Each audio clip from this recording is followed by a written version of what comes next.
గత 3 నెలల నుండి వేతనాలు అందకపోవడంతో ఆర్మూర్ మండలంలోని గ్రామ పంచాయతీ కార్మికులు సోమవారం నాడు మండల పరిషత్ కార్యాలయం ముందు ధర్నా నిర్వహించారు. తెలంగాణ గ్రామ పంచాయతీ వర్కర్స్ యూనియన్ సిఐటియు మండల కమిటీ ఆధ్వర్యంలో జరిగిన ఈ ధర్నాలో కార్మికులు తమ డిమాండ్లతో కూడిన వినతి పత్రాన్ని ఎంపీడీఓ కార్యాలయాన్ని సిబ్బందికి అందజేశారు. ఈ సందర్భంగా సిఐటియు మండల కార్యదర్శి కూతాడ్ ఎల్లయ్య మాట్లాడుతూ కార్మికుల సమస్యలను వెంటనే పరిష్కరించాలని ప్రభుత్వాన్ని డిమాండ్ చేశారు.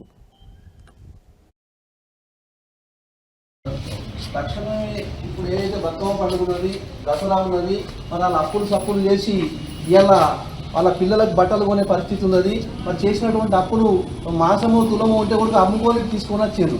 కానీ ఇప్పటి వరకు ఇంకా జీతాలు రాలేదు. ఒక్కొక్కరికి దగ్గర 28,000 రూపాయల జీతం రావాలి. జిల్లా వ్యాప్తంగా జీతాలను అయిపోయింది. మీరు తక్షణమే ప్రభుత్వానికి మేము ఇచ్చినటువంటి డిమాండ్స్ లెటర్ని మీరు కరెక్ట్గా పంపి జీతాలు వచ్చే విధంగా ప్రయత్నం చేయాలని మేము మీ ద్వారా